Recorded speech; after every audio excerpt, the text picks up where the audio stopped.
Welcome to Perusing's Appraisers on Purpose podcast. Our podcast showcases inspiring appraisers and professionals from the industry who are leaders in their field. How did they get to where they are? What have they learned along the way? What can we learn from them? Your host is real estate investor, entrepreneur, and appraiser, Michael Hobbs.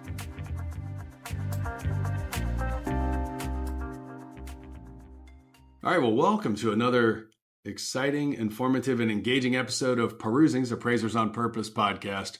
I hope you're having a fantastic summer. I hope you're staying cool despite the heat wave and avoiding excessive sunburn. Wear sunscreen, as they always told you.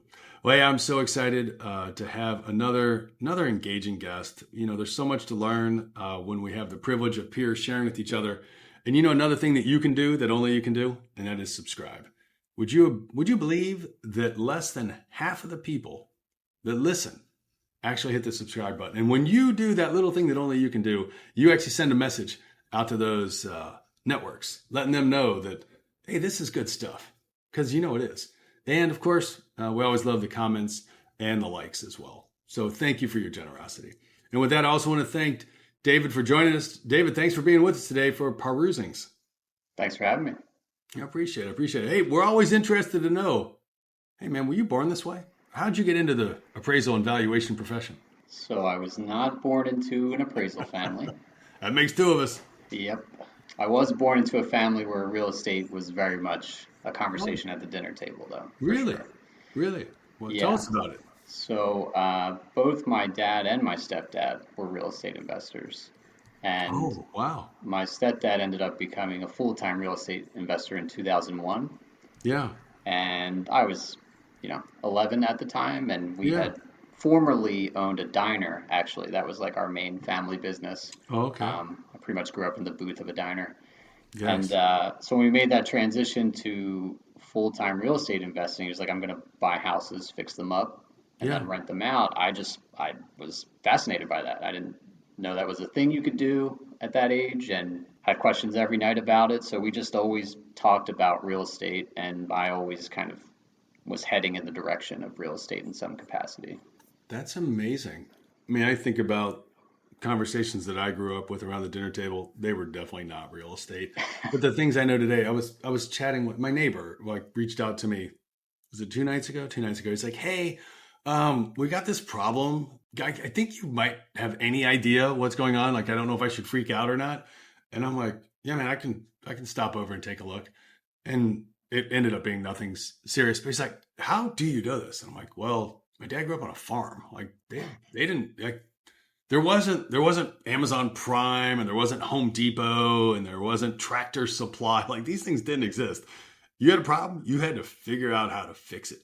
And so always interesting conversations for him growing up that then transcended our dinner table. So here you got to grow up around a proverbial diner table, it sounds like, and then a dinner table, and Yep. talking about, buying residential properties and fixing them up.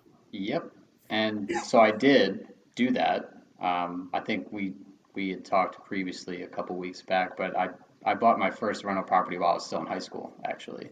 That's fantastic. Because it was Is that possible? I apologize, my total ignorance. Yeah, no. Is there any we were minimum just- age? I don't remember this. We were always talking about it, and then Yeah. I, like many other people, read Rich Dad Poor Dad, and that Yeah. kind of punched me right in the face with insight. So I thought, all right, I'm going to save all my money until I can. And when I turned 18, I had enough money for a down payment. Oh my gosh. I convinced my mom to co-sign on the loan, and we found a rental Love it. property, and yeah, it was turnkey. And unfortunately, it was March 2008, which was Oh no. historically, maybe the worst time to buy a rental property in the past Oh my 100 years. gosh.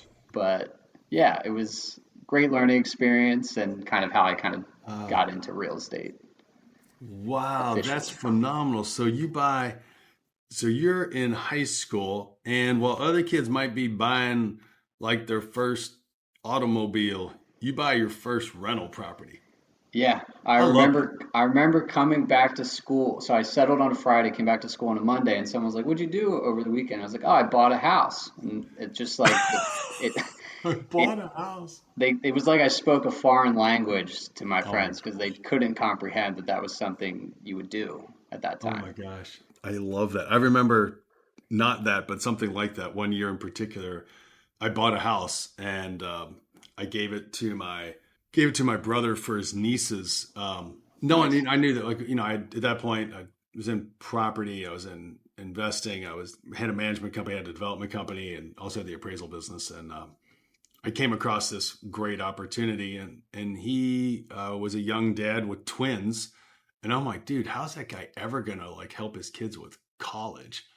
And I came across this little bungalow, and I'm like, it cost me nothing. It literally cost me nothing because of the matter of the transaction. I think it was I had $400 in the transaction. I was like, so I gave him a little key box for the holidays. He's That's like, dude, awesome. what's this? He opens it up. He's like, dude, it's a key. And I'm like, what do you have? You give me a key to my house? I'm like, no, it's a key to a house I bought for my nieces, for your daughters. He's like, I don't get it. I was like, look, in 18 years, it should be worth more. You could borrow against it and hopefully help pay for some of their college or Yeah, something. that's amazing. That's Um, awesome. but I mean, that was, you know, that's it's just you get that look of like they're stupefied. They're like, I It's don't understand. pure bewilderment. There's just doesn't occur that that could be a possibility. Absolutely, God, man, that's amazing. Good for you. I couldn't imagine what life would be like now if I could have started in high school. Woo, that's great. Yeah, it's I feel like in retrospect, it sounds wonderful. Again, I bought at just awful, awful time to get started, but it's again one of those things. I kept it, for over 10 years. It cash flowed. It made Mm-hmm. money on the sale. It was definitely a time in the market versus timing the market for sure. Yes. But I also kind of realized that investing in property management was not really for me through that Yeah. process. Wow. So, I mean, 2008, how does that go if you're a teenager just turning 18, mom co-signs on a house, and then the market did what it did? Did you escape that, or did you There was ride it I out, or I did you didn't get have any worse? issues personally. My tenant stayed for I had the same tenant from the time I bought to the time I sold for 11 years, I think. Oh, that's the best. Never missed a payment, no Wow. issues. Yeah, I mean, bad timing, but couldn't have asked for a better situation after the fact. So I didn't get hit. My stepdad, who went full time investing in 2001, Yeah. took a huge portfolio hit in 2008. And that's Oh, actually what kind of inspired me down the appraisal road was just what happened to values from '08 to 2010 and how appraisers kind of fit into that story. yes. All that fascinated me, so I kind of started studying valuation not long after that. Holy cow. You mentioned your stepdad. Was he investing in commercial or in residential? All residential. He's like the most handy person you'll ever meet. That did not translate to me whatsoever. He did all his rehabs himself. Did he really? Oh yeah, he was up. Oh, I that's not think me.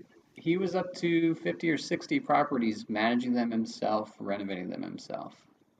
That's impressive. And his cost of, I mean, the difference between a guy, maybe let's compare family members, stepdad like him and person like you both buy the same place.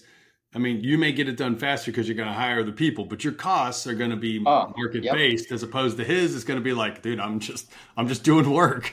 Yeah, and he is down there overseeing them all, so you're saving Wow. 10% on management. It made economic sense for him. Oh my goodness. Was not my skill set though.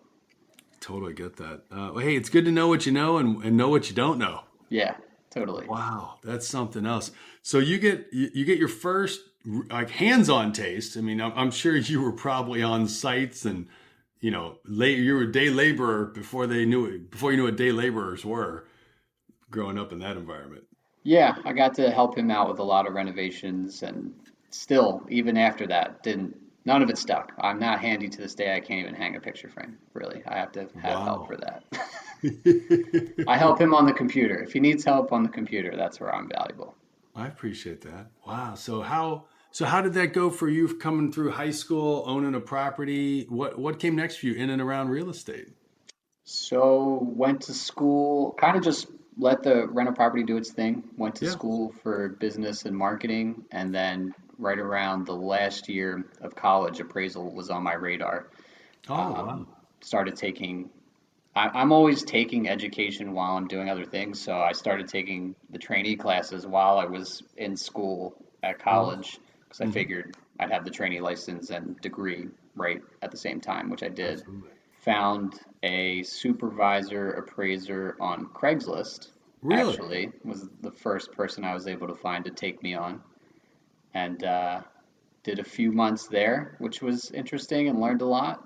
Hmm. And from there, we had a little bit of a disagreement about work-life balance, I guess.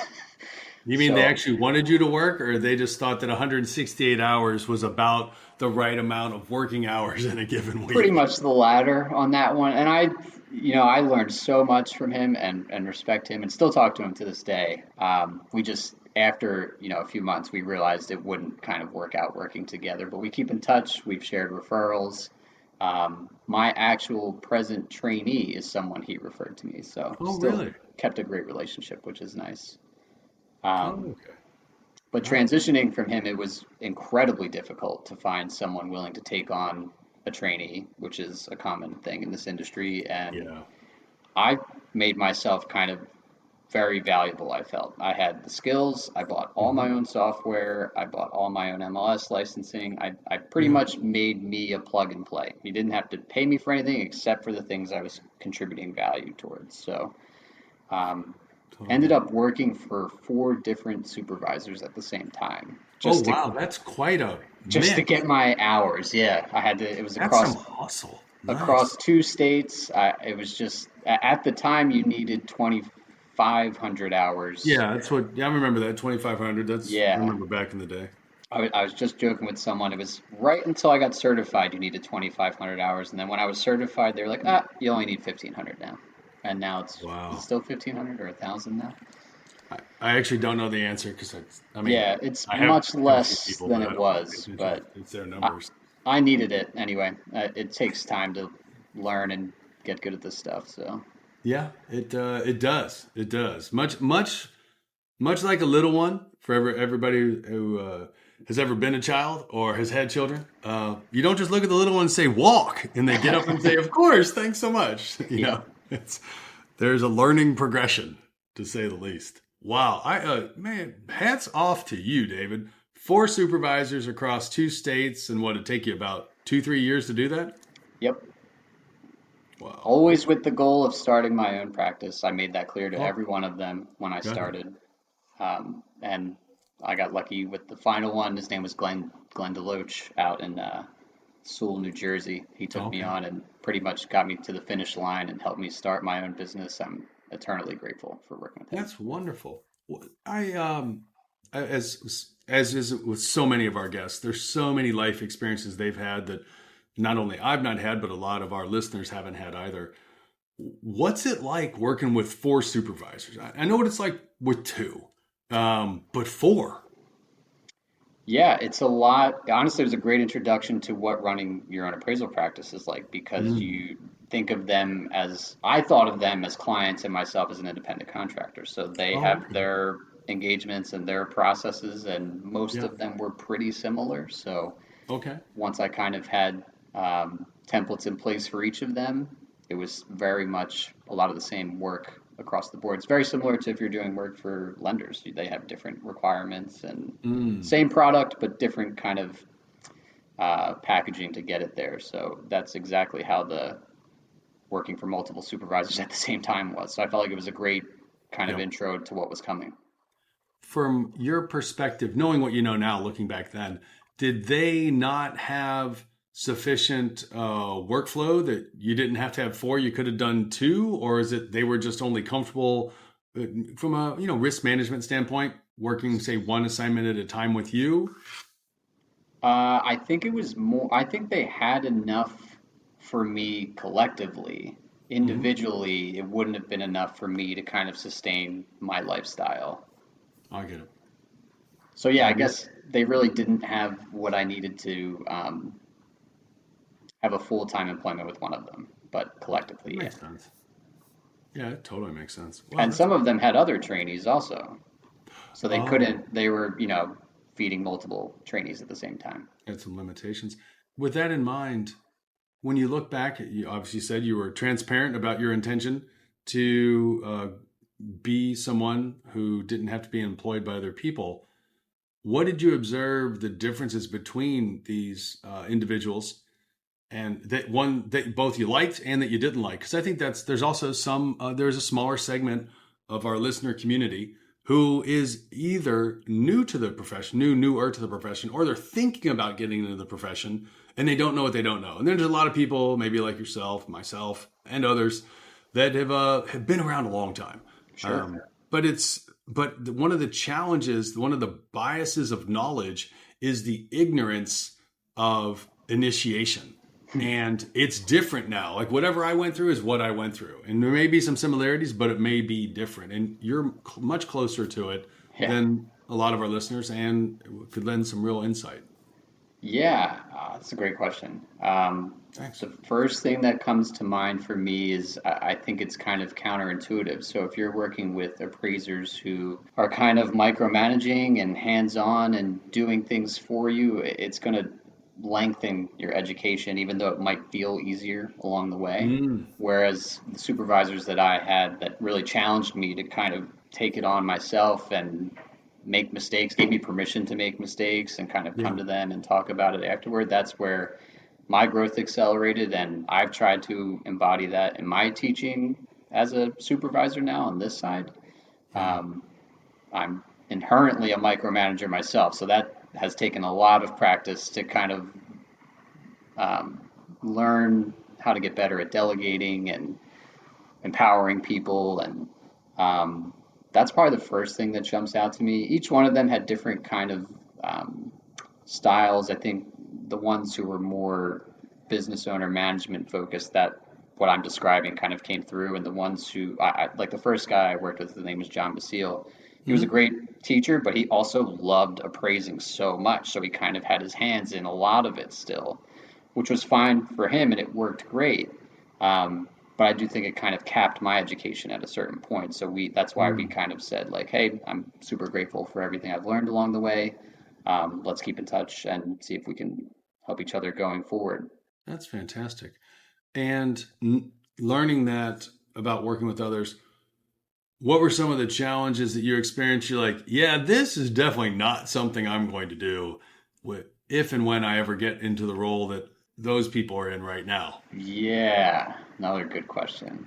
Off the top of my head, I think it's more property specific and maybe client specific that comes to mind. So there are certain locations and property types that I would go to under other supervisors, and I thought when I had my own, that is not something we're going to be doing. Got it. Or this type of client is not the sort of client I'm going to be serving. So I was trained by appraisers who exclusively served lending clientele, all of them, all four of them. Okay. And that was something I recognized that I wasn't going to do. I wanted to serve lending clientele because that's, low hanging fruit. And that was a great way to kind of get my footing in the business. But I always had kind of people, customers, homeowners on my mind too, that I wanted to kind of pursue. So, I see. not sure if that fully answers your question. Those are the things that came to mind. No, it definitely does. And then it's always interesting. I mean, you've lived through, in some ways, others have lived through different technological transformations.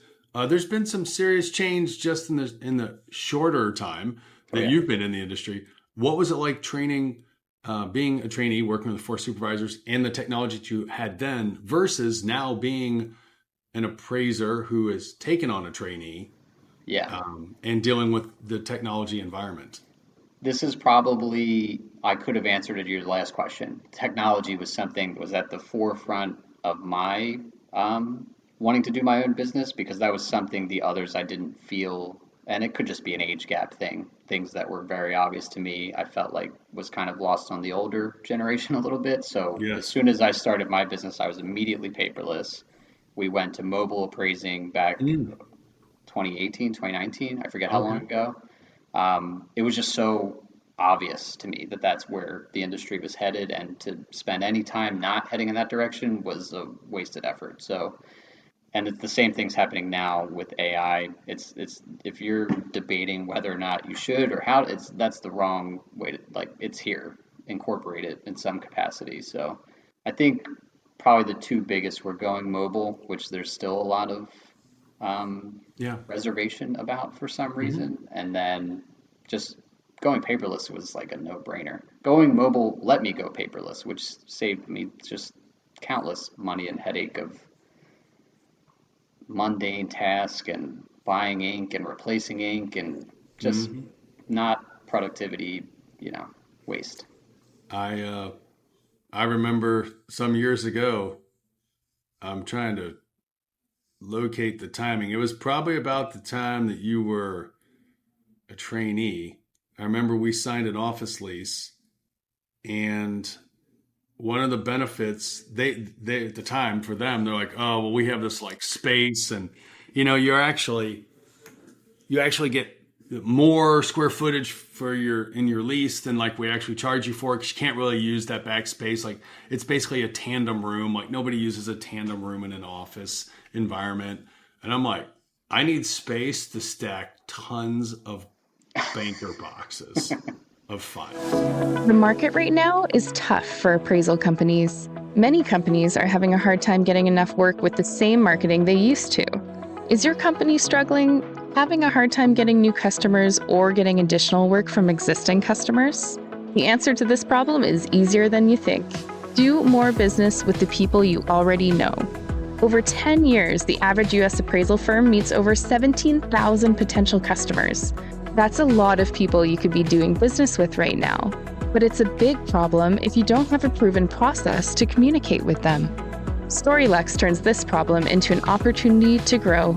Our advanced AI marketing tool can rebuild your contact lists and harvest long-forgotten communications.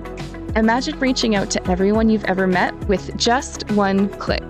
For the cost of 1 or 2 appraisals a month, StoryLex helps you reconnect and market to people who already know you, like you, trust you, and want to do business with you. Act now by contacting StoryLex today to turn your business growth dreams into reality. Email appraisal@storylux.com. That is appraisal at STORYLUX.com. And now back to part 2 of the episode. Manila folders. Oh my gosh. Yeah. So, yes, I totally agree. There are definitely some benefits of not having to haul around a bunch of Yeah. banker boxes when you move from one workspace to another. And to your point about the space, so that was another thing. A few of the supervisors I worked with, they had actual offices that I had to go to, and I felt where we were headed, I just didn't feel like it felt like a waste of expense and Hmm. time. And I know some people don't necessarily agree with that, but I've always kind of structured around a remote work setup, um, pre-COVID. So I had always kind of done it that way and kind of hit COVID in stride with Zoom Hmm. and all of that. So I feel like that's on the technology side too. It just made sense to me. I think when I was a kid and I found out you could work from home, that was like a mind blowing revelation to me. And I made it like a core part of my personality that I would work from home in my life. So Oh, I I've love tried that. to, everything I do business wise is like first comes, how do I do this from home? And then Yeah. figure it out from there. Looking back on that time when you knew you were going to be in appraisal, you knew what the mile marker was, which was 2,500 hours. You came across these different supervisor opportunities. What were 1 or 2 of the hardest things that you had to overcome, either because of the nature of who you worked with, or because you worked with multiple people, or their style of training, or the lack of training? But generally, there's always a few things that are tough. Uh, I'm curious, what were 1 or 2 that come to mind that you had to overcome early on? It's hard for me to remember anything that I didn't already mention. I Yeah. will say more recently, there's been a lot to kind of overcome with just getting out of my own way and taking on a trainee and delegating and kind of migrating away from a certain clientele to pursue new ones. And Mm. I think there was a time where I was kind of running my business in air quotes, but I really wasn't. I was just doing appraisals and feeling like I was running a business. Whereas now I'm kind of confronting the actual things that are needed to be done to do that. Oh, wow. So these are just really fresh in my mind right now. That's why I kind of wanted to talk about those, because Yeah, thanks. Yeah, those share a are the little more about that. challenges. Yeah, I, those are the challenges I'm focusing on now.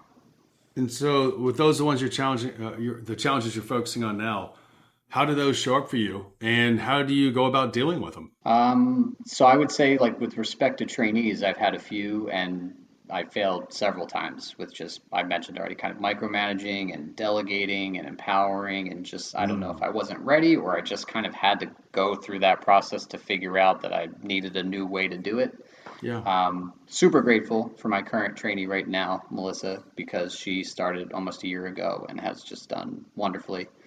And I think a part of that is because I unfortunately failed with a few other trainees, and I couldn't create an environment that worked for both of us. So Mm, that was definitely an area that I'm learning, and is very challenging in a way that coming into the appraisal profession, I hadn't thought about kind of mentoring another person. So that's definitely an area. And then I guess the other area is, I think it's very easy when you come into the appraisal profession, especially on the residential side, to kind of just fall into that flow of serving lending clients. And mhm. breaking out of that takes conscious effort and consistent effort. And kind of making that a focus recently has been a challenge that I've. Oh, wow. Oh, well, I'd love to hear more about both of them. You mentioned about some of the challenges of being someone who takes on a uh, a newer person in the profession. What have you learned that you're good at, and what have you learned that you're not so good at? I have learned that I am not yet good at delegating the analysis portion yet. Mm. Still got my nails digging into that one. I am, I think, getting better at giving my trainee permission to just make mistakes. It's like, it's totally okay. If I expect you not to know things, I expect you to ask questions. Um, she has just now, we actually just started this week. She is doing all of our inspections without me. So this is kind of a big week Oh, and a congratulations. learning moment for both of us. Hmm. And that's not something I feel like I would have been comfortable with a year ago. So yeah, that's probably where I feel like I'm making strides at, and kind of, I guess, answering both sides of that question. That's where I was weak. That's where I feel like I'm improving. Yeah, I got it. You mentioned about your intentionality to not just serve lending clients. Yep. Say a little more about that, and how you either don't do what you don't want to do, and or focus on what you do want to expand into. So we're probably at about 40% non-lending now. Congratulations. Thank you. That was a goal over the past year to kind of double where we were the prior year. So um, happy about that. And can you kind of restate that question one more time? Very much so. So you're now at 40%. Talk about from going from the idea, Yeah. because you have this idea or you have this focus. You have like, hey, at some point in the future, I want to be more than 0% Yep. non-lending. And you said your goal was to get to 40, and you've gotten there. Talk about the path. Yeah. So I think it's kind of, again, what I alluded to a little bit earlier. It's focusing on running a business instead of just being an appraiser, being visible in the marketplace. Didn't have any sort of differentiation as far as website, nobody knew I was here. I've been in my market for years, and nobody outside of the lending community knew I was here. So I think creating awareness through content. I've got a newsletter that's been going strong for a while now. I network and go to local events. I'm setting up speaking engagements. I'm finding ways to provide value to the community, even if it means not doing an appraisal for them. All of these are things that if you're just serving lending clients, you don't have to think about. You just sign up on the form and you get work. Um, so really on the business, and I thought it would be more frustrating than it was. It's more energizing than I expected it to be. So I get more excited to go do these things, and I still like doing appraisal reports now and then. But after 10 years of doing it, it can be a little mundane sometimes, kind of digging into the numbers. But yeah, I find I'm much more energized going for building relationships and trying to grow the business. That's just been what's fueling me lately. That's really encouraging to hear. I heard you mention a number of valuable actions to take, which time is a finite resource. It's non-renewable, and there's no such thing as multitasking, despite people thinking that you can do that. So I heard you mention content and newsletters. I think I heard you say speaking events and even doing some value add things in the community that may not even be appraisal. Do you have a target that you seek in a given week or month for those activities, or is it kind of you squeeze it in? What's your approach? So it's the newsletter structured. There's minimum monthly, and then if I'm feeling a topic that comes up, I'll add. Sometimes I'll post multiple times a month. Weekly reach outs, whether by direct mail, email, call, text, attending an event. I try to get at least one or two a month. And then I think taking care and reaching back out to the customers who have worked with us before has been an effective strategy. So it's, you can go after new customers, and that's needs to be done. But also the people who have ordered appraisals from us in the past, I follow up, I check in on them, I see how they're doing, I continue to try to provide value to them after the fact, and that's resulted in follow-up orders and follow-up referrals, and that's been valuable. So to kind of answer your question, it's sort of semi-structured. I am a person who likes organization and kind of having a plan, but also I can appreciate some spontaneity, especially with the content writing. There are people who can just like schedule one day every week and they write all their content out. That I'm not really like that. There's things that come up during the day and I'm like, oh, this is a good topic to write about, and I'll sit down right then and I'll write it. That's amazing. And then what about speaking events and different ways to add value in the community? So speaking events is going to be a new thing. I have done a few in the past, but I think more going forward, it's going to be targeted. So it was kind of more informal before. I've done sit downs with like realtor teams, and we've just kind of had an informal conversation in like their brokerage office. But I kind of want to be more intentional about having presentations put together and for a specific audience that I'm pursuing. So that's the plan there. I've got a few people that are interested in having me do that, which is kind of exciting. So, oh, that really is. Oh, that's fantastic. Man, good for you. It really creates a great, for me, I assume it might be the same for you, but I don't know, so you should ask. It's a different form of learning as well as creativity. Yeah, definitely. Flexing different muscles, for sure. Yeah, very much so. There's still problem solving going on, and there's still research that happens. It's just not necessarily looking at MLS transactions. Yeah, which is super fun sometimes. Sometimes. Slightly addicting sometimes, but yeah. What are some of the different ways that either you are or are thinking about adding value in the community? That's not something we've heard much about from any of our guests over the last 10 seasons.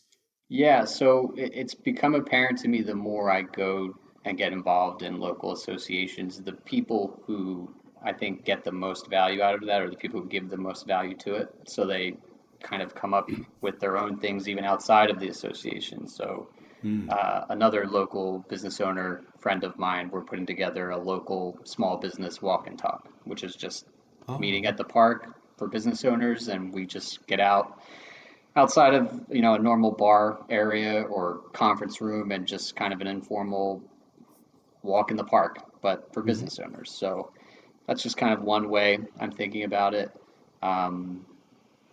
That's really the first thing I'm doing, honestly. I haven't thought much more than that. I said, let's see how this goes, and we'll build on that. Oh, fascinating. Yeah, love to hear. A lot of experiment. That's kind of how I operate. Yeah, what do they say? You got to throw some stuff at the wall and see what sticks. I do a lot of that. Or if you listen to, I was listening, was it this past weekend? It might have been this past weekend. I was listening to a recent video by Gary Vee, and he was talking about someone had asked him a question kind of along those same lines.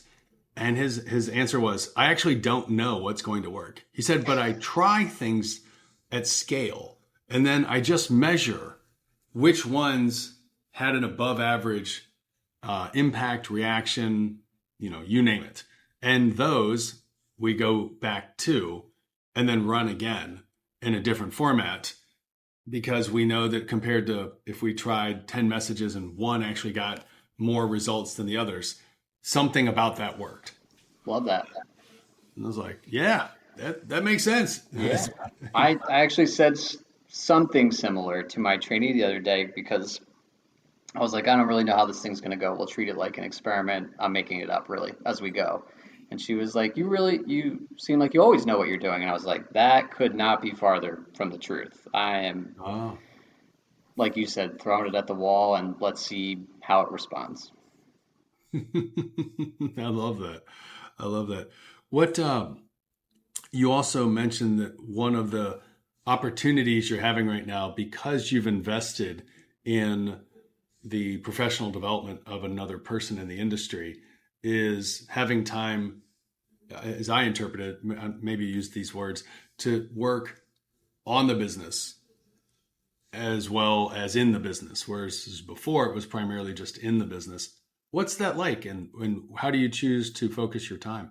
So I think it's critical if you're running your own practice, because it just, you have to have, or I'll speak for myself, I have to have time where I can think about direction and really put some energy and focus on it, because it's just too easy to get trapped in the cycle of cranking out appraisal reports. And if you don't break out of that sometimes and think about where you're headed, I just said this to someone the other day.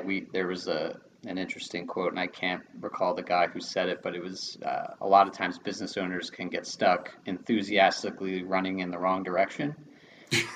And I thought, like, man, that is so relatable. Good.